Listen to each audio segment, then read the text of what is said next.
పైకి software engineer, లోన కరుడుగట్టిన హార్డ్వేర్ క్రిమినల్. టాలీవుడ్ ని పైరసీ భూతంలా పట్టిపిడించిన ఐబొమ్మాళి రవి పర్సనల్ లైఫ్ లో కూడా సేమ్ టు సేమ్ రోల్ పోషించాడు.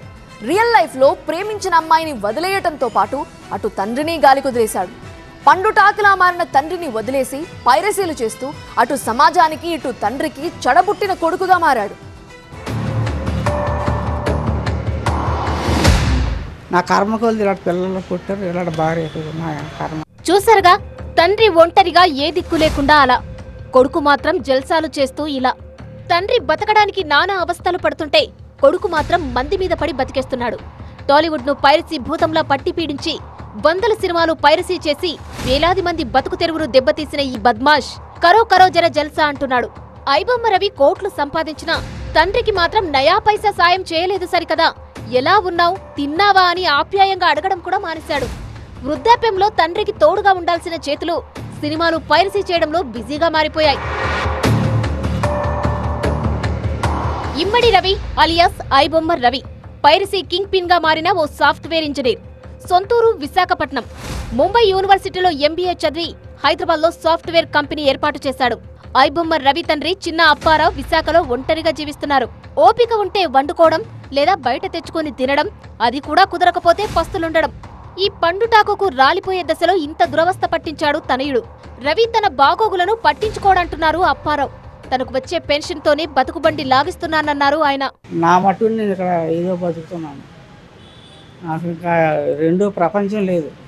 నేను వండుకుంటే తెచ్చుకుంటే తినడం, లేకపోతే పస్తు ఉండటమే. ఆడు మంచి చెట్లు మనం చెప్పడం, మనం మంచి చెట్లు చెప్పడం. చెప్తే నాకు బాగాలేదని చెప్తే మాత్రం ఎందుకు, వేస్ట్ కదా. నాకు బీపీ ఉంది, షుగర్ ఉంది, గ్యాస్ట్రిక్ ఉంది, వీటి అంటికి నాకు 10,000 వస్తున్నాయి మందులకి. ఎలాగ వస్తుంది మందులు మీరు అడగవచ్చు డబ్బులు. నాకు పెన్షన్ డబ్బులు వస్తున్నాయి. మొత్తం నాకు తిండికంట మందులకు ఎక్కువ అవుతుంది. రాంగ్ రూట్ లో వెళ్లడం తప్పు, చేసిన నేరానికి శిక్ష అనుభవించాల్సిందే. ప్రేమించిన అమ్మాయిని కూడా వదిలేశాడంటూ ఐబొమ్మ రవి క్యారెక్టర్ ను ఒక్క ముక్కలో తేల్చేశారు తండ్రి అప్పారావు. ఏటి కర్మ ఆడికిందుకు ఇలా చేశాడు, ఎందుకు మనం ఎందుకు రాంగ్ రూట్లో వెళ్ళడం, 10 మంది మెచ్చుకోరు కదా, మన కుటుంబం పరుగు పోవడం. ఆ పిల్లని కూడా డైవర్స్ ఇచ్చేసాను అన్నాడు. మరి మనం చూసిన పిల్లాడికి నచ్చలేదు, ఆడు చూసుకున్న పిల్ల సరే మా పెద్దలు అందరం కలిసి చేసాం. ఉన్నది చాలదా, ఎంత తింటావంటూ రవికి గడ్డి పెట్టారు అప్పారావు. ఎలాంటి కొడుకును కన్నాన్రా దేవుడా, ఇదంతా తన కర్మ అంటూ వాపోయారు ఆయన. ఎందుకంటే మనకు దేవుడు ఎట్టింది చాలండి. ఇప్పుడు ఆ పని ఏది అంతమంది కంప్యూటర్ వర్క్ చేసుకుంటాడు, వచ్చిన చాలు, 150 వచ్చే చాలు. ఆడు తిన్నది సరిపోతే చాలు కదా, ఇంకేటి కావాలా. మనకి తిన్నది చాలండి. 100 ఇళ్ళు ఉంటే 100 ఇళ్ళు మనం ఉండలేము. డబ్బున్నా నాకు భగవంతుడు పెట్టింది ఆ పెన్షన్ డబ్బులు ఉండబట్టి అలా బతుకుతానండి. అది ఎవరు చూస్తారు, నాకు ఎవరు చూడరు. నా కర్మకోలు ఇలాంటి పిల్లలు పుట్టారు, ఇలాంటి భార్య కర్మ. చెడబుట్టిన కొడుకు వల్ల ఈ వృద్ధాప్యంలో ఎన్ని కష్టాలు వచ్చాయో అంటూ అప్పారావు కుమిలిపోతున్నారు.